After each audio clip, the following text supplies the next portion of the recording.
Parisi. I'm the PTO president, and I'll introduce the rest of the board in just a moment.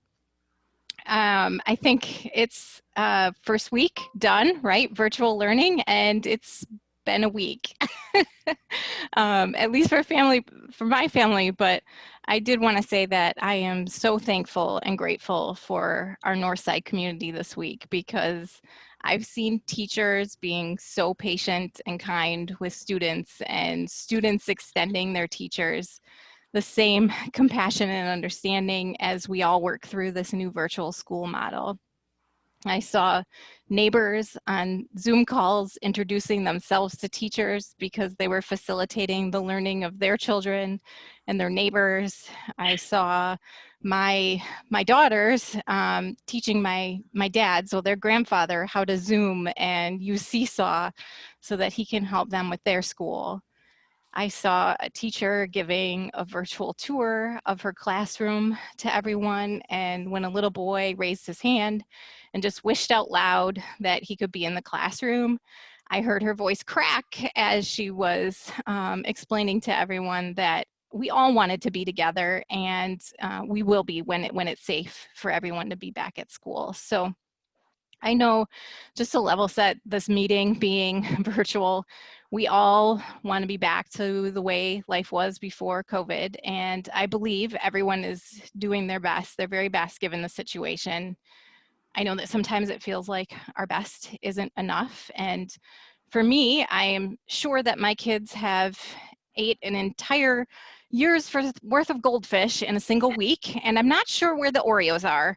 But we're going to try, and we're going to get better. And I know that we will, that the students are going to, thrive. We're going to iron out some of the technical challenges, and the teachers are also kind of just going to hit their stride. So I would say too, as we start, if we were in the school and having this meeting, we would see posters lining the hall, reminding their children to have that growth mindset. And the growth mindset thrives on a challenge and sees opportunity when we fall short. And it's a heartening springboard for growth, learning, and stretching our abilities when we're faced with this type of situation. So I will say there will definitely be technical glitches in this meeting itself. You can see my video keeps freezing. But we're all in this together, and we're all doing the best that we can with the circumstances. So with that, I'm going to talk through what we're hoping to cover over the next hour. The slide is going to change. Thank you. So I'm going to provide just an overview of the parent-teacher organization. Mr. Nguyen, we're so thankful and grateful to have you here to give us the 2021 State of Northside. And then thank you, Mrs. Eberhardt. We're just thrilled that she's here, our school psychologist, to provide tips to support our students. And then at the end, we're going to have a Q&A session. I'm asking that you please enter your questions in the chat. If you have a question that's more of a one-on-one question about your particular family situation, I may ask that you hold those, and we can provide email addresses for the board, for Mr. Nguyen and Mrs. Eberhardt, for you to follow up on a one-to-one. But otherwise, enter general questions into the chat, and we'll try to get to as many as we can. Those that we aren't able to reach within our given time, we'll follow up with a Q&A document afterwards. So I think with that, I will provide a little overview of the parent-teacher organization. So this is our mission, the Northside Parent-Teacher Organization. The families and staff of Northside Elementary work hand in hand to create a healthy and safe learning community for all students. We will use innovative methods to provide amazing educational opportunities for our children. So we're a volunteer-led, nonprofit, tax-exempt organization, try saying that 3 times fast, that enriches student experiences and outcomes. And we do this a number of different ways throughout the year. Some examples include funding all the field trips for our students and our chaperones, including busing, planning, staffing, and running special events such as book fairs, breakfast with buddies, our run, walk, move, and those types of events, all based because of volunteers, really great volunteers within our Northside community. We promote healthy eating and exercise habits with Farm to School. We have a dolphin dash when we're back in the classrooms. At lunchtime, children are able to run around the track and earn charms for their activity. And then we also have our fun run, or run, walk, move, which we're hoping to hold this spring. We also provide a sunshine fund for our school social worker to provide families in need. On average, we spend around $55 per child to provide these enhanced experiences and services to the school. I will say this year is we need creative minds, innovative thoughts on how we can encourage this community. So we want to continue to foster togetherness, even though we can't physically be together. So we're looking at ways to create that community through virtual events such as the PTO meeting, but also if there's anyone that has a passion for setting up virtual games for children, we would love you and your experiences within the PTO. So I'm going to get into a little more detail about how you can get involved, but first I just want to introduce everyone. I mentioned my name is Justina Parisi. I'm the president of the PTO for this year. Debbie, are you able to unmute and just kind of give everyone a hello so they can put a face with the name? I put you on the spot. Can't hear you. Okay. Our treasurers. Okay, that should be better there you now. are. Okay. Hi, everybody. I'm Debbie Fisher. I am I have one Northside alum who just started with Cromery this year, and I have one second grader at Northside, Reed, in mid-sense class. And I am, and also now that I'm president-elect, so that means for those who are newer to Northside, especially our kindergarten parents, if we have any on the call, I am shadowing Justina this year under her president role, pinch hitting on the board as there's support and help needed. And then I will be assuming the president position in the 2021-2022 school year. So looking forward to that. And I also have served the board in the past. I served as secretary for 2 years, a couple years ago, 2 to 3 years ago. So anyway, I'm very excited to be a part of this really unique year. And I'm going to pass it over to our treasurers. Montana, do you want to start? Sure. Thanks, Debbie. Hi, everyone. This is Montana. This year, we have 2 treasurers, so I was able to convince Kyle to take up the co-treasurer position with me. Yay! And I have one Northside, and he's in first grade. So last year was, kindergarten Northside. We were pretty excited. We were looking forward to, at least we made it to Halloween, the Harvest Moon night. I think that's a very positive thing. But yeah, any questions on getting reimbursement or regarding the budget for each committee, feel free to contact me and Kyle. We're here to help. Thank you. And Kyle. Hi, my name is Kyle Flower. I'm the other co-treasurer with Montana. My daughter is also in first grade. Her name's Kate. She's in a Zinneman's class. And then I have a son, Jack, who will be in kindergarten at Northside next year.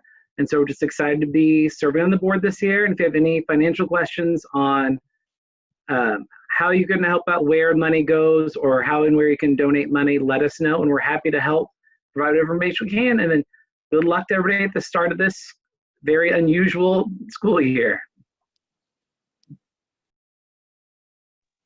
Great. And then Candy, would you mind introducing yourself real quick? Candy is our secretary, but also graciously chairs our Spirit Wear Committee. Hi, yeah, I'm Candy Petronic, and I have 2 Northsiders this year. Eleanor is in 3rd grade, Gavin's a kindergartner, and yeah, we're doing Spirit Wear again this year, So hopefully pretty soon we'll have another sale for everyone's. Great, thank you.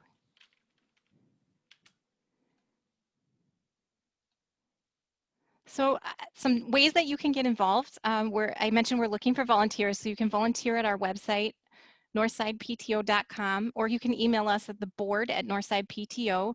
If you're interested in helping out with events in the spring, we're hoping, ongoing services and committee chairs. And the help that we're really looking for at the moment, the urgent need, is for a games committee chair. I mentioned if you have a passion for setting up virtual activities for kids. We would love that excitement and creativity within Northside. So we would appreciate any help with that.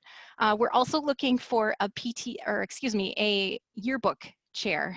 So we don't have anyone for our yearbook. Now, again, this is going to be another creativity opportunity, I would say. We don't necessarily have photos of our kids right now because we aren't able to have a photographer, but there's a huge opportunity for us to capture selfies or screenshots and just encourage parents to capture the moments that we have. This is a very unique time and that's something that they will look back on. So if you have a passion for scrapbooking or putting photos together, we would love your help as we think through how a yearbook could come to life. And then the final volunteer in need that we kind of urgently need is a social media chair. Somebody to help us with our Facebook and our Twitter. So if you are able to help us out with that, we would love to hear from you. Other ways to get involved, you can contribute. We have that direct donation through Dolphin Dollars. In the Northside notice that you found the meeting invite, there is some information on how you can contribute Dolphin Dollars.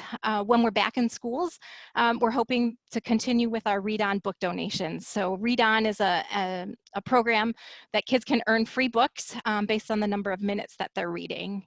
And then in the spring, when we have our Run Walk Move, there's an opportunity to donate for the number of laps that our children run, just to encourage activity and, again, that sense of community.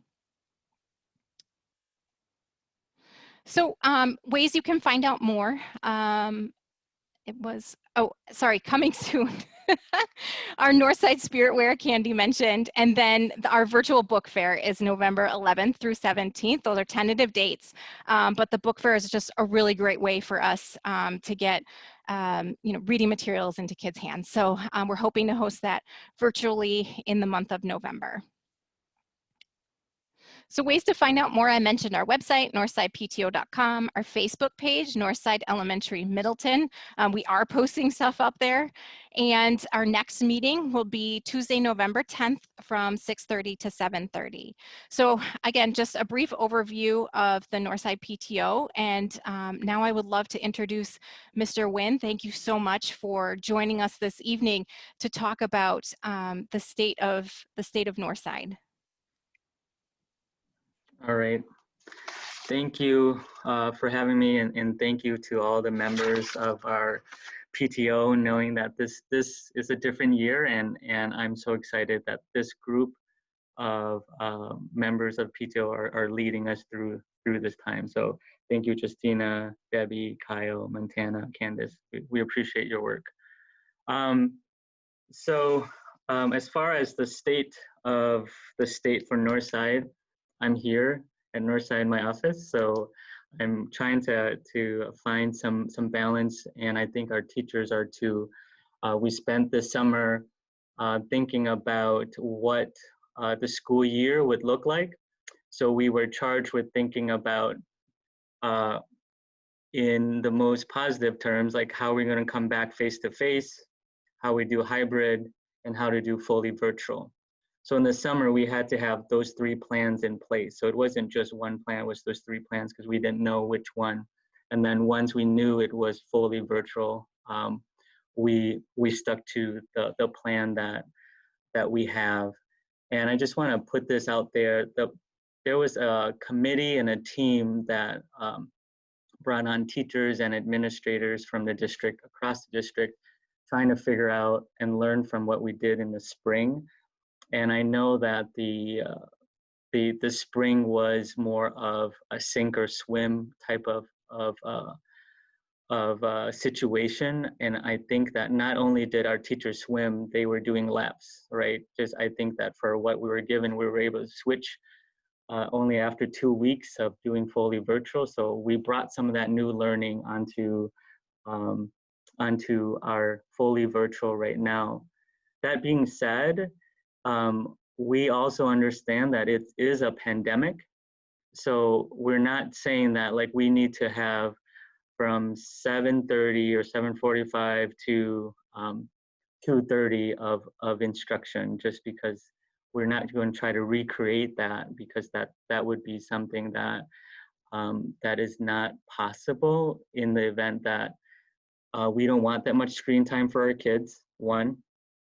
Two, we have to do a better job of the limited time that we have. It's intense instruction during that time, and trying to figure out the asynchronous time is like, what can they do to practice what they've learned, extend what they've learned, and hopefully transfer what they've learned.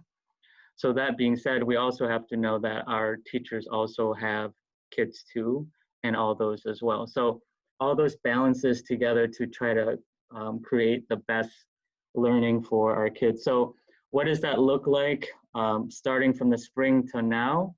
In the spring, we rolled with it. We had, I don't know if you remember, we had an all-school virtual dance party that brought in probably about 380 some families to dance. And Mr. Wynn doesn't dance, but I danced during that time. And it was really, really a great way to build that community. We had all-school yoga. We try to find different ways to do it virtually. And so we passed that on to the new school year, which we started this year with a virtual dance, a virtual red carpet. So every student was welcomed into the classroom with a virtual red carpet, with me and some staff members welcoming you into the school. We had a book that every student had a chance to access, which is Only a Tree Knows How to Be a Tree, and I'll do a morning meeting about that book next week. I will continue provide morning meetings for each week, just to really talk to the kids about how to continue to be themselves and do their best work.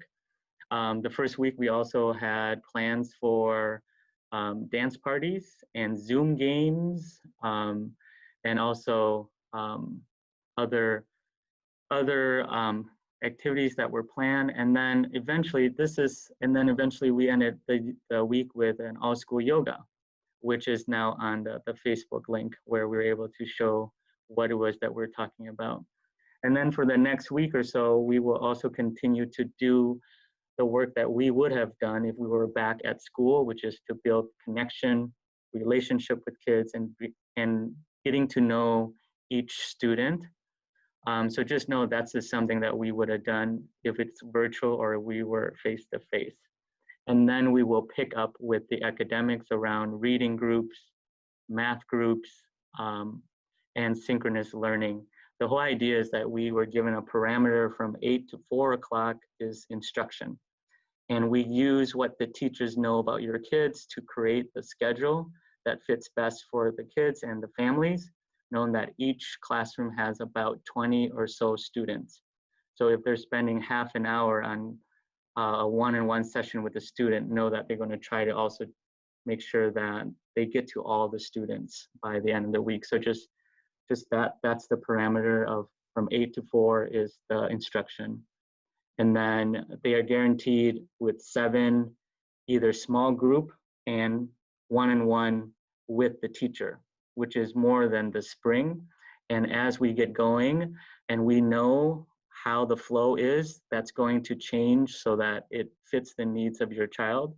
Some might get more with small groups, some might get more one-on-one, but know that that's part of the process of studying the kiddos and the classrooms, but the parameters are set for our teachers.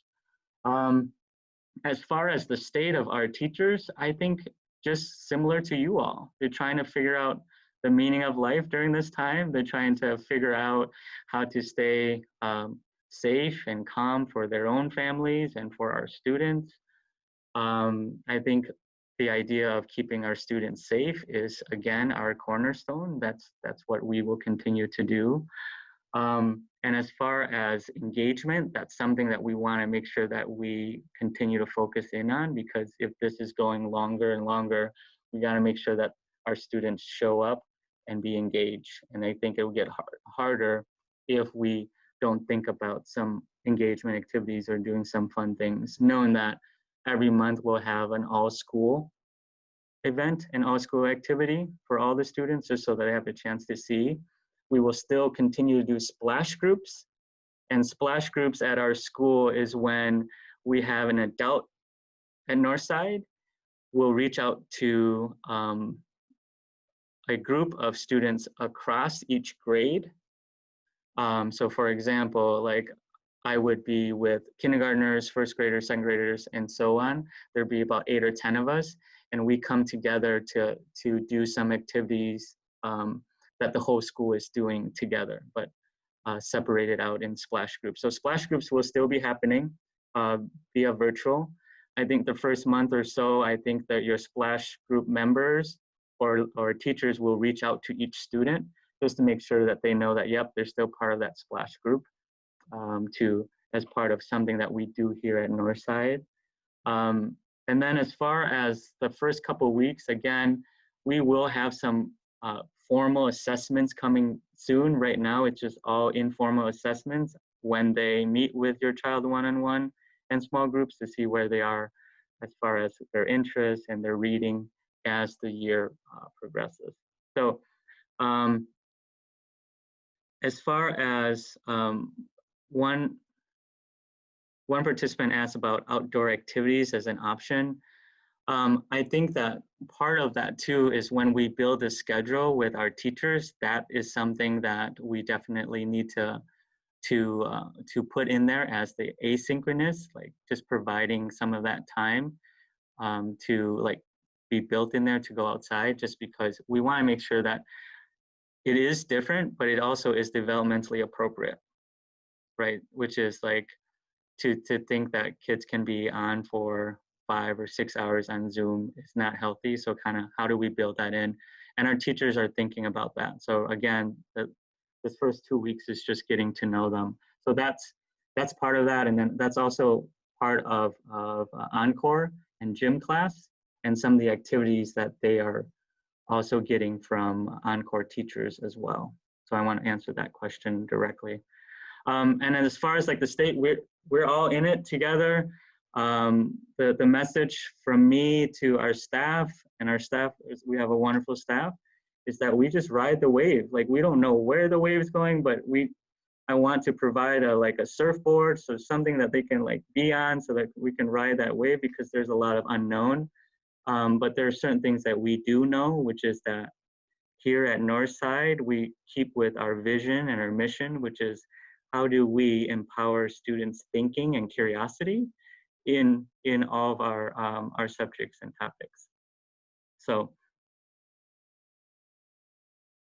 excuse me. So that being said, I'm gonna pass it over to one of our wonderful staff member, Erin. She's our school psychologist, and to go over some information about what we can do to ride the wave as adults and as parents. So Erin, you're on.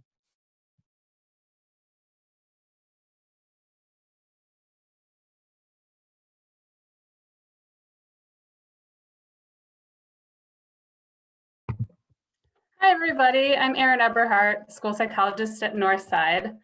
I'm gonna try to share my screen here quick.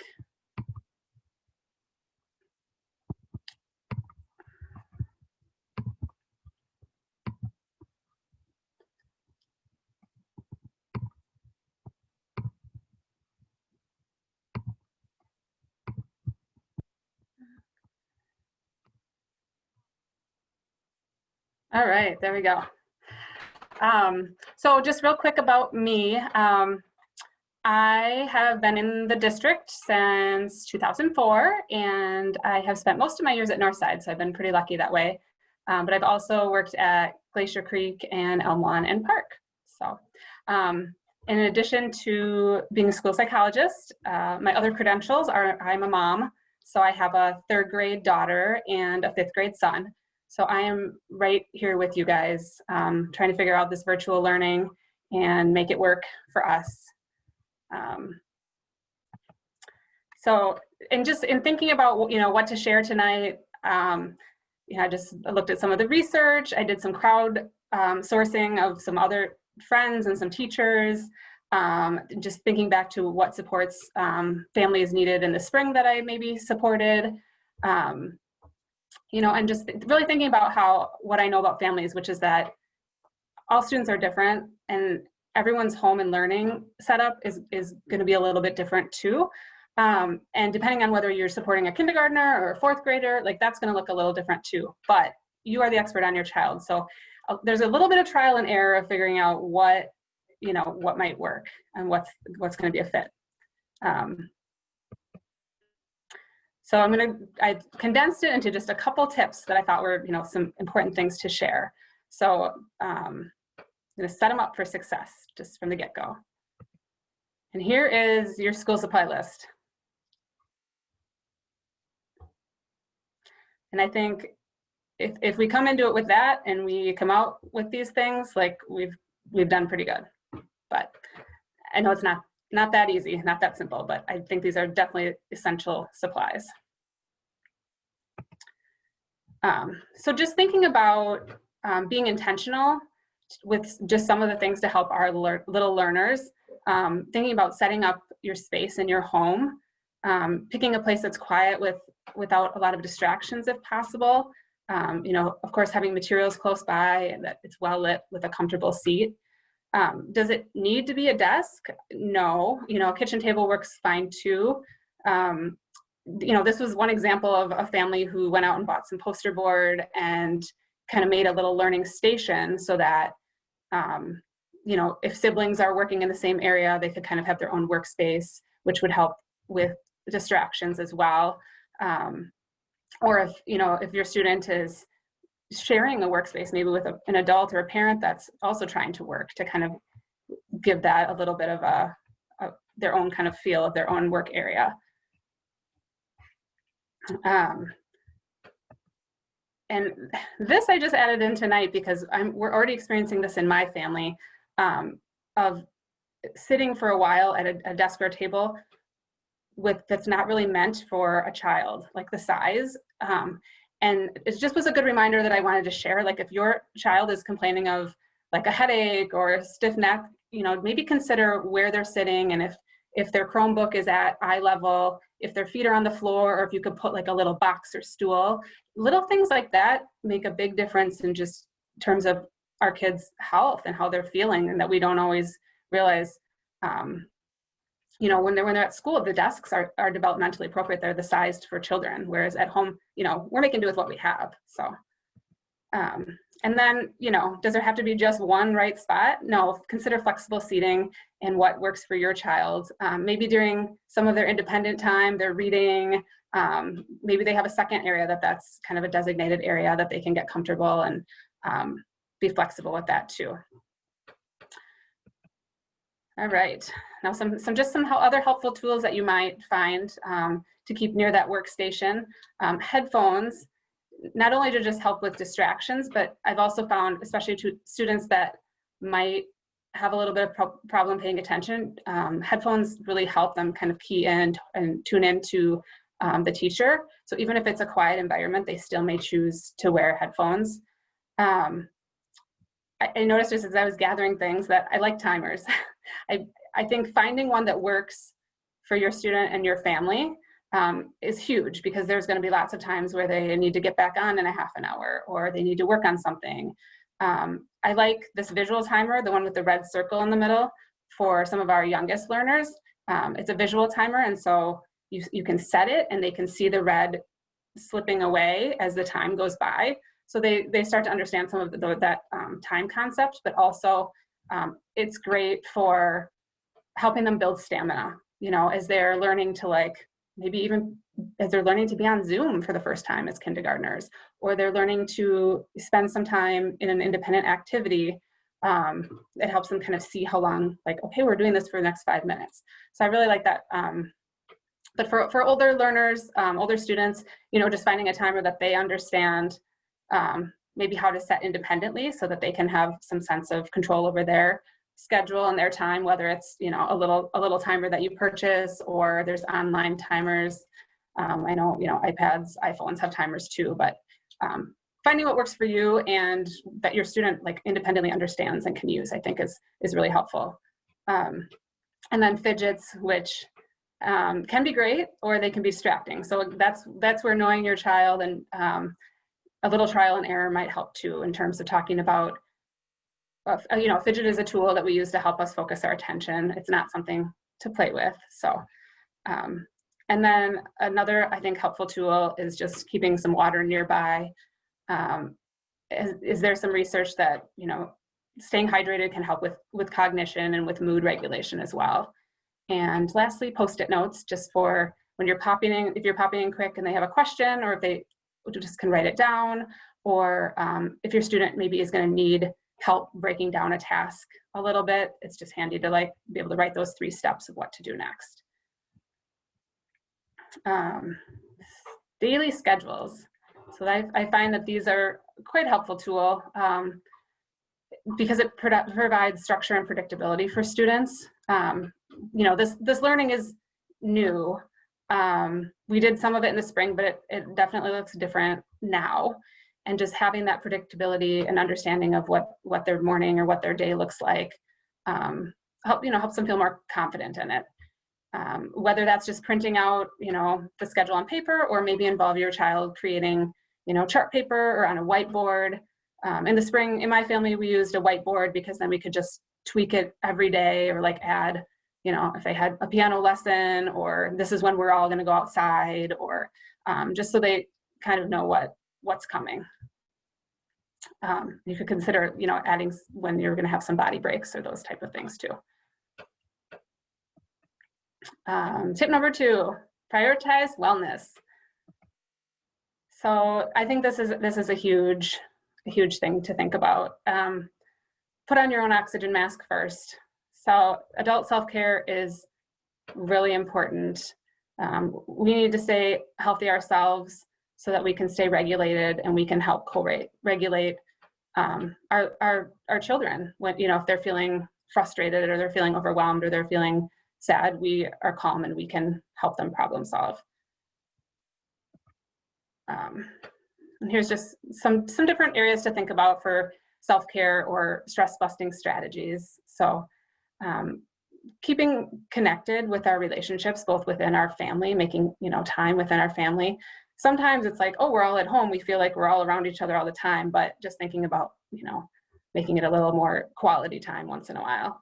And then keeping up those connections with other students and friends too.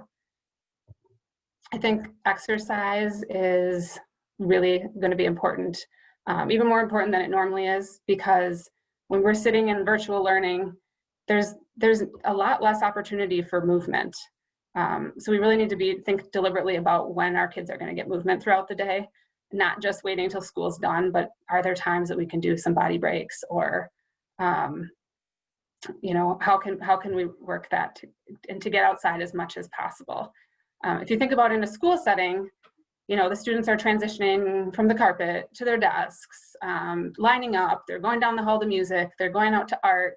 And even though that's not, real active activity, that's still moving around. And those things, virtually disappear now when it's, okay, we did math and now we're going to do some reading to self or something like that. Like that the transition, the physical break is kind of gone. So just thinking about how we can sort of be intentional with that as well.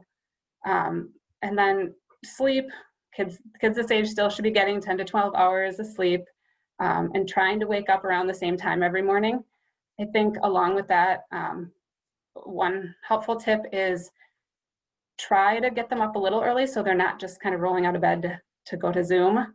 Kind of ease them into the day a little bit if you can. I know that's not always possible, but in general, if you think about, again, thinking back to like the traditional school year, a lot of kids are awake for an hour or two before they even sit down at their desks to start their learning. So the kids need time for their brains to wake up and to warm up, and to really just be ready to engage. So if you can get them up a little early so they can, start that day. And, if you're superhuman and you can get them out and get them some activity before it starts, like definitely do that if you can.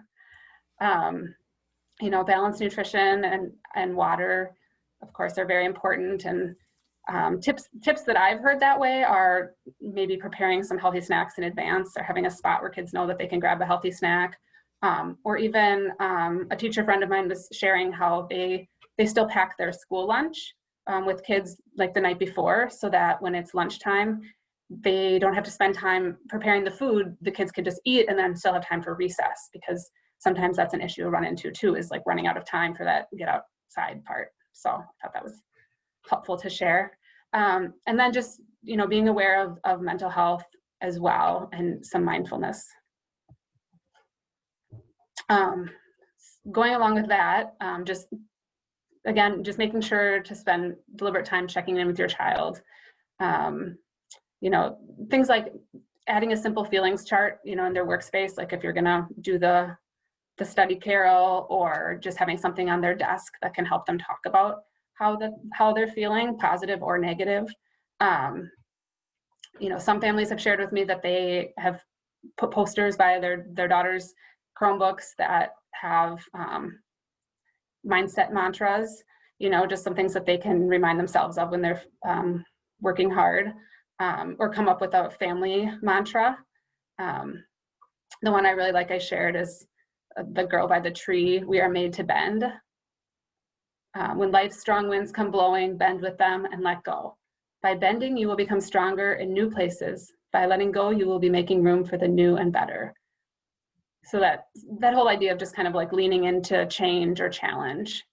And of course, modeling self-talk with all the other self-care, and a growth mindset, and just how we are helping our kiddos. What is good here? What is the most helpful thing that you can tell yourself right now? Or what would you tell a classmate if they were having the same challenge? So kind of teaching them how to kind of think about challenges and talk through. Kids are often a lot more empathetic sharing advice for others than they would be for themselves. So framing it that way sometimes helps.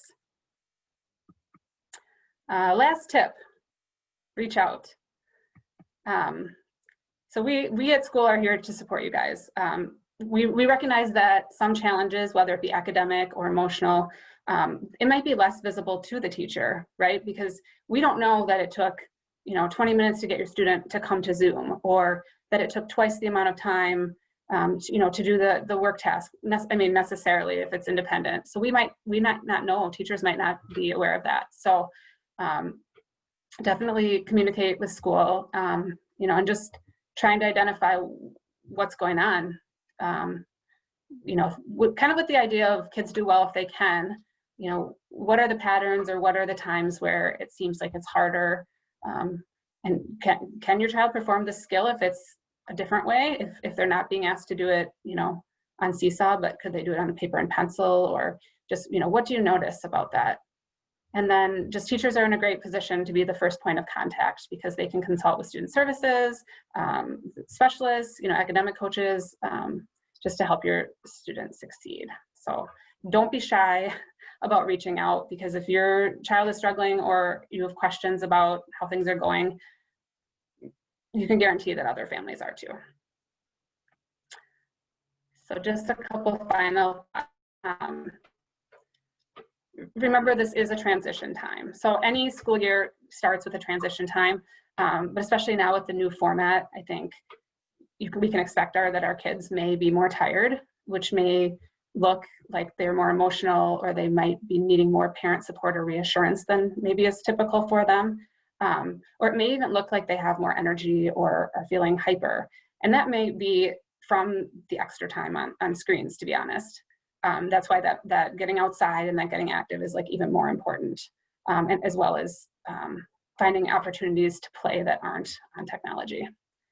And then just the reminder that our kids will follow our lead. So we can look at this as a time for resilience building, and also just not to assume that you know, maybe changes that we perceive as negative. Our kids may not have that same perception. There may be lots of things about this time that they find as positive too. So just kind of keeping that in mind too.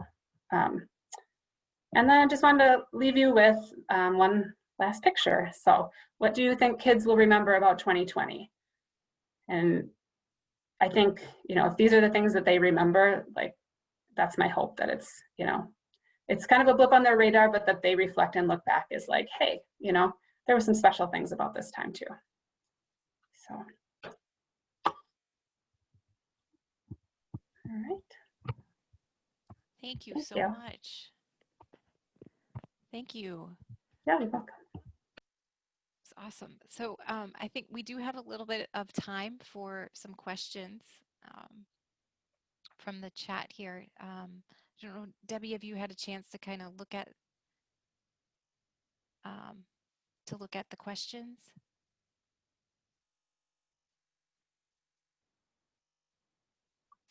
You wouldn't believe I was on Zoom all day, every day, would you?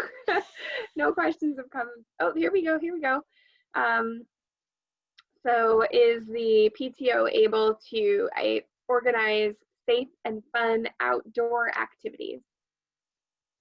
That's a great question that we are looking into. Yeah, we're trying to see what we can do right now. We're also consulting right with Northside and the school district as well to see what we might be able to offer.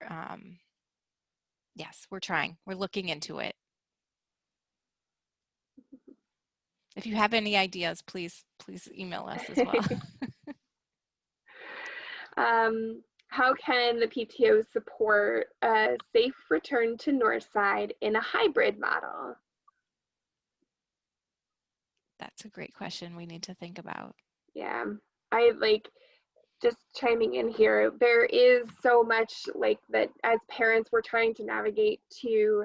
But we have been talking in our board gatherings about, you know, how is it, just given Justina's call, it sort of reflects where our conversations have been. We're looking for creativity and innovation. We are ourselves tapping in to think about how can we preserve, what can we preserve Northside tradition wise or rethink, and you know, we want to be safe first and foremost. And the PTO's call here is to help Northside craft this parent-teacher community. And so while, yeah, Harvest Moon will not, you know, we're not going to have an in-person Harvest Moon this year. What kind of fall fun could we think about encouraging as a Northside community, so that maybe while we don't have you know, our apple cider and snack bar and karate, we're thinking of something else to keep spirits up and keep us connected during this time. So really more questions than answers at this point. But if you have thoughts, gosh, would we love them and love to think with you about them. Thank you.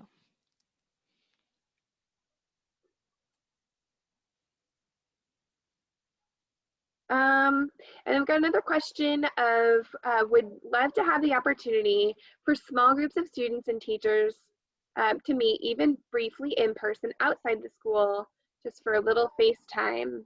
It's so hard when kids haven't actually met their teacher. So that's a UE question.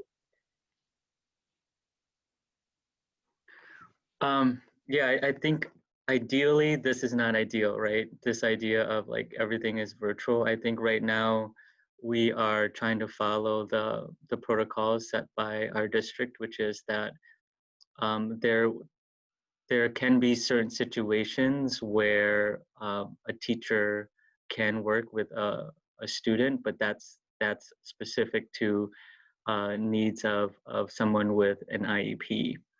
Other than that, right now, the idea is that we want to limit contact with students and teachers. So the idea is that just, again, more synchronous. You all will get really tired of synchronous and asynchronous, and I think we've been using that term this summer, and I think that the idea is just trying to figure out more time to meet virtually as opposed to face-to-face. And then just because we don't want to be part of the unsafe behaviors of, maybe potentially coming into contact. So at this point, it's all virtual unless there's circumstances that needs to be followed by the IEP. Thanks. Any other questions from our group tonight? I don't have any more questions that have come in yet.